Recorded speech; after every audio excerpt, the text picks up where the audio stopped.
নমস্কার বন্ধুরা, শুভ সকাল। কেমন আছো তোমরা সবাই? আশা করছি তোমরা প্রত্যেকেই খুব ভালো আছো। আমি এবং আমার পরিবারও বেশ ভালো আছি। আমি বনশ্রী আজ আবারও তোমাদের সামনে আরও একটি নতুন ব্লগ নিয়ে হাজির হলাম। আজ মহালয়া, তো আমার পরিবারের সকল সদস্যদের মহালয়ার শুভেচ্ছা এবং ভালোবাসা জানিয়ে আজকের ব্লগটি শুরু করছি। এখন বাজে সকাল 9টা। আর এদিকে দেখো, আমি রান্নাঘরে চলে এসেছি আর একটু আলু কেটে নিয়েছি। তো তোমাদের দাদাভাই গতকাল থেকেই বলে রেখেছিল আজকে সকালে পান্তা ভাত খাবে, তো সেই জন্য পান্তা ভাত খাওয়ার জন্য একটু আলু ভেজে নিচ্ছি। পিতৃপক্ষের অবসান ঘটিয়ে দেবীপক্ষের সূচনা, মা দুর্গার আগমন। তো আজকে সকালটা না ভীষণ সুন্দর, ওয়েদারটা এত ঠান্ডা হয়ে গেছে। গত দুদিন যেভাবে গরম ছিল, কিন্তু আজকে সকালটা খুব সুন্দর একটা সকাল।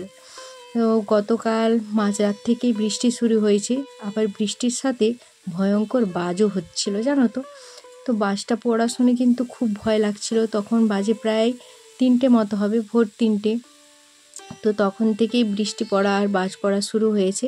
কিন্তু সকালে উঠে দেখছি বেশ সকালটা খুব ভালো লাগছে, তার কারণ এত ঠান্ডা ওয়েদার হয়ে গেছে। গত দুদিন ভীষণই গরম ছিল, তো সেই জন্য ভালো লাগছে। তবে আজকে মহালয়া দেখতে পারিনি, তার কারণ হলো কারেন্ট ছিল না। তো মাঝরাত থেকে বাজ পড়ছিল, কারেন্ট কি আর থাকবে না। এমনিতেই একটু বৃষ্টি হলেই থাকে না, আর এত জোরে জোরে বাজ পড়েছে মানে তো থাকবেই না।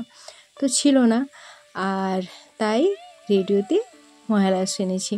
কাকুর রেডিও আছে, কাকু তো ভোর 4টা থেকে রেডিও চালিয়ে দিয়েছেন, আর আমরা সবাই বিছানাতে শুয়ে শুয়েই মহালয়া শুনছি। তো এখনের দিনের না ওই মহালয়া দেখতেও ভালো লাগে না। তার কারণ কি বলো তো, এখন আর মহালয়াগুলোকে যেন কেমন কেমন করে দিয়েছে, অনেক রং ঢং দিয়ে কেমন যেন একটা সেই কি বলা যায়, একটা কি ওই যাত্রাপালা টাইপের একটা মহালয়া হয়ে গেছে। তো এখন আর সেইভাবে দেখতে ভালো লাগে না, বরং আগের দিনের সেই যে দূরদর্শনের যে মহালয়া হতো সেটাই কিন্তু দেখতে বেশ ভালো লাগতো। তো আমরা যখন খুব ছোট ছিলাম তখন। এখনের মহালয়াগুলো কিন্তু সেইভাবে আর দেখতে ইচ্ছে করে না। তো কারেন্ট যদি থাকতো তাহলে দেখতাম, তো কারেন্ট যেহেতু নেই সেই জন্য রেডিওতে শুনেছি মহালয়া। তো বন্ধুরা, তোমরা কে কে মহালয়া শুনেছো বা দেখেছো অবশ্যই কমেন্ট করে জানাবে। এই মহালয়ার দিনটা হলে না ছোটোবেলার অনেক স্মৃতি মনে পড়ে যায়। তো যখন আমরা খুব ছোট ছিলাম তখন এই মহালয়ার দিন ভোর 3টা থেকে আমরা উঠে যেতাম, উঠে গিয়ে টিভির সামনে বসে থাকতাম। তো তখন কিন্তু আমাদের ওই ডিশ ছিল না, এমনি ওই যে অ্যান্টেনাগুলো হতো না, ওটাকে যে কি বলে আমি জানি না। তো ওই অ্যান্টেনার টিভি ছিল, আর তখন তো কারেন্ট ছিল না, ব্যাটারিতে চার্জ টিভি চলতো। তো তার আগে থেকে মা ব্যাটারিতে চার্জ দিয়ে নিয়ে এসে রাখতো বাড়িতে, যাতে করে মহালয়াটা আমরা সবাই দেখতে পারি। তো সেই জন্য মোটামুটি আমরা 3টা থেকে উঠে ওইখানে টিভির আগের দিকে বসে থাকতাম টিভি চালিয়ে। আর তখন তো মাত্র 2টো চ্যানেল ছিল, DD1 আর DD2। তো 2টো চ্যানেল ছিল। তো একবার এটা দেখতাম, আবার যেটাতে অ্যাডভার্টাইজ হতো তখন আবার ঘুরে অন্য চ্যানেলটা চালিয়ে দিতাম। তো এরকমভাবে আমরা টিভি দেখতাম মহালয়ার দিনটা। মহালয়ার দেখতে ওই দিনটা ছাড়, একদম মা টিভি দেখলেও কিছু বলবে না। তো ওই দিনটা আমাদের ছাড় ছিল। তো সবাই উঠে বসে থাকতাম মহালয়া দেখার জন্য। আর হয়তো তোমরা বিশ্বাস করবে না, তখন আমাদের গ্রামে একমাত্র আমাদের বাড়িতেই টিভি ছিল। এই কথাটা হয়তো শুনলে হয়তো তোমরা কে বিশ্বাস করবে বা করবে না জানি না।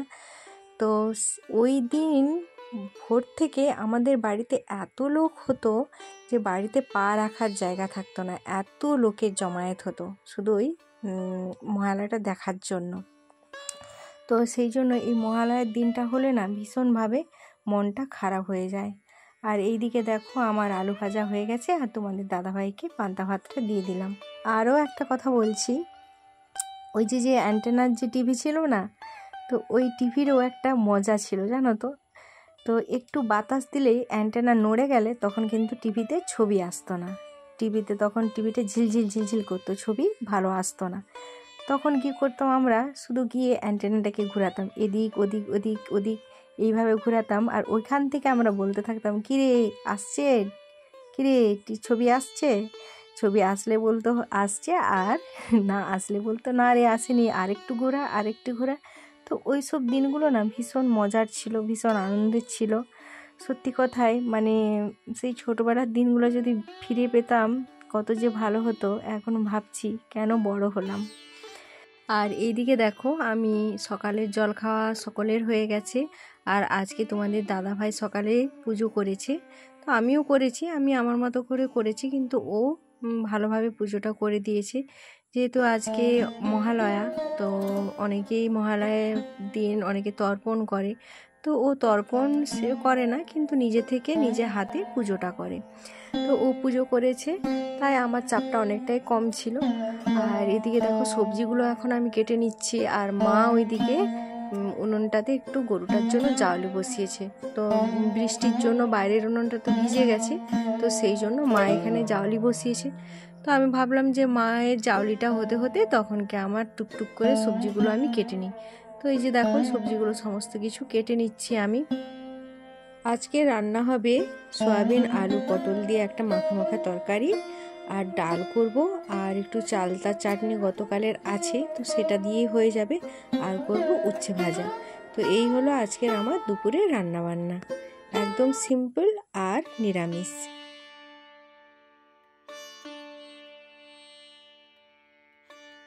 এই যে দেখো আমার সমস্ত কিছু গুছিয়ে রেখে দিয়েছি, শুধু এবার রান্না করার অপেক্ষায়।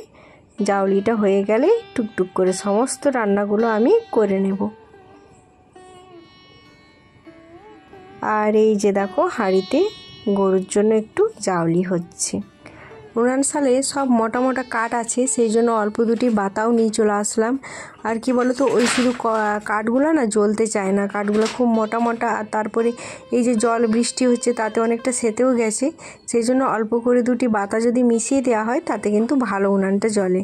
তো এদিকে জাউলি হয়ে গেছে, মা জাউলিটা নামিয়ে দিয়েছে, আর আমি এখন ভাতটা বসিয়ে দিয়েছি। ওইদিকে ভাতটা বসিয়ে এখন প্রেসারে ডালটা সেদ্ধ করতে বসিয়ে দেব। আর এবারে যে তোমাদের দাদাভাই ডালটা নিয়ে এসেছে না, ডালটা তেমন একটা ভালো নয়, মানে কড়াইতে দিলে ভালো সেদ্ধ হচ্ছে না, সেই জন্য আরও বেশি করে প্রেসারে দিয়ে দিলাম। আর একটু দেরিও হয়ে গেছে, সব মিলিয়ে ভাবলাম যে প্রেসারেই দিয়ে দিই আজকে। আর দেখো আমি না কার একটা ব্লগ দেখে এটা দেখেছিলাম যে ওই প্রেসারে মানে ডাল সেদ্ধ করতে দিলে তাতে যদি একটু তেল দিয়ে দেওয়া হয় তাহলে কিন্তু ওই সিটি দিলে ওই ডালটা ছিটকে পড়ে না। অনেক সময় কী হয়, সিটি বেশি হলে ডাল চারধারে ছড়িয়ে পড়ে যায়, তো সেটা নাকি হয় না, তো সেই জন্য একটু তেল দিয়ে দিলাম। তো ওইদিকে ডাল সিদ্ধ বসিয়ে এখন এইদিকে দেখো আমি উচ্ছেটা ভাজা করতে বসিয়ে দিলাম। উচ্ছেটা যদি না ভালো করে ভাজা হয় না, বাবু তো খাবে না। বাবু যদি একদম সে লাল লাল করে মচমচা করে ভাজতে হবে, তবেই একটু আধটু খায়, নাহলে খায় না। তো উচ্ছেটাকে আমি ভালোভাবে ভেজে এখন দেখো আলু পটলটা বসিয়ে দিয়েছি। তো আলু পটলটাকেও হালকা করে ভেজে তারপর ওরই মধ্যে সয়াবিনগুলো দিয়ে ভেজে নেবো, আলাদা করে আর করব না। তো সয়াবিন দিয়ে ভেজে তারপর তরকারিটা বসিয়ে দেব। তো চলো রান্নাটা করে নিই, তারপর তোমাদের সাথে আবার কথা বলছি। তো রান্না করতে করতে কয়েকটি গুরুত্বপূর্ণ কথা বলে নিই, যেটা না বললেই নয়। তো যে সকল বন্ধুরা আমার পরিবারের সদস্য হয়ে আমার চ্যানেলের শুরু থেকে আমার সাথে আছো, আমার পাশে আছো, তাদের প্রত্যেককে আমার তরফ থেকে আন্তরিক ভালোবাসা এবং ধন্যবাদ। আর যারা এখন নতুন নতুন আমার বন্ধু হচ্ছ, আমার বন্ধু হয়ে আমার পাশে আছো, তো তাদেরকেও আমার তরফ থেকে অনেক অনেক ভালোবাসা আর ধন্যবাদ। আর যে সকল বন্ধুরা আজ প্রথম আমার ব্লগটি দেখছো এবং আমার পাশে আছো, তো তাদেরকে একটা কথাই বলবো, যদি আমার ব্লগটি তোমাদের ভালো লেগে থাকে তাহলে একটি লাইক দিও, একটি কমেন্ট করো, আর আমার চ্যানেলটিকে সাবস্ক্রাইব করে আমার পাশে থেকো। এইদিকে তোমাদের সাথে কথা বলতে বলতে আমার মশলা কষানো হয়ে গেছে। তো মশলা কষানো হয়ে গেছে, এখন পটল আলু সয়াবিনটা একসাথে তুলে দিলাম। তুলে দিয়ে ভালো করে একটু কষিয়ে নাড়াচাড়া করে তারপর জল দিয়ে দেব। তো চলো ফাইনালি আমি আজকে দুপুরে কী কী রান্না করলাম সেগুলো আরেকবার তোমাদের সাথে শেয়ার করে নিচ্ছি। চালতার চাটনি, ওটা তো আগের দিন করাই ছিল আমার, তো সেটা। আর এই যে এখানে আছে পটল আলু সয়াবিন দিয়ে তরকারি, আর জামে আছে আমার ডাল, আর আছে এই যে উচ্ছে ভাজা। তো এই হলো আমার দুপুরের রান্না বান্না। তো দেখো এখন বাজে 7:30। তো অনেকক্ষণ পর তোমাদের সামনে আসলাম। রান্নাবান্না হয়ে গেছে রাত্রের। রুটি করেছি, রুটি নয় সরি, পরোটা করেছি আর ঘুগনি করে বানিয়েছি। আর আজকে অদ্রিজা পড়তে আসেনি, সোহম একাই পড়তে এসেছিলো, তো ওকে পড়ালাম আর খাওয়ারটাও করে নিলাম। তো আজকে একটু ভাবছি লাইভ করব, সেই জন্যই একটু তাড়াতাড়ি করে সমস্ত কাজ করে নিলাম। আর পরোটা করলাম কারণ দুপুরবেলা মায়ের অমাবস্যা ছিল, তো মায়ের জন্য অল্প করেই রিনা পরোটা বানিয়েছিল। তো সেই পরোটার মধ্যে ভাই বোনে ভাগাভাগি কাড়াকাড়ি সেই পরোটা নিয়ে, তো সেই জন্য ভাবলাম যে তোরা যখন পরোটা খাওয়ার জন্য এত করছিস তাহলে রাত্রে করে দেবো। সেই জন্য রাত্রে পরোটা আর ঘুগনি বানালাম। তারপরে আজকে ওয়েদারটাও মোটামুটি একটু নরম আছে অন্যান্য দিনের থেকে, যে একবারে ভালো সেরকম ব্যাপারটা না, কিন্তু তবু একটু আছে। তো সেই জন্য ভাবলাম যে একটু পরোটা বানিয়ে দিই, পরোটা আর ঘুগনি। তো এখন একটু লাইভ করব, তো লাইভ করার পর তারপর তোমাদের সামনে আবার আসছি। তো চলো এখনের মতো বাই। এই যে দেখো, এই হলো আমাদের রাত্রের খাওয়ার, পরোটা আর ঘুগনি। ঝাল ঝাল ঘুগনি করেছি আর পরোটা করেছি। তো চলো আজকে রাত্রের খাবারটা তাহলে খেয়ে নিই আমরা। তো বন্ধুরা, রাতের খাওয়া দাওয়া আমাদের কমপ্লিট। তো আজকের মতো তোমাদের কাছ থেকে বিদায় নিচ্ছি। আবার দেখা হবে খুব তাড়াতাড়ি নতুন একটি ব্লগের সাথে। সবাই ভালো থেকো, সুস্থ থেকো, নিজের খেয়াল রেখো, নিজের পরিবারের খেয়াল রেখো। তো চলো আজকের মতো টাটা। আর আজকের ব্লগটা আমার কেমন লাগলো অবশ্যই কমেন্ট করে জানিও। তো চলো আজকের মতো tata, bye bye, good night.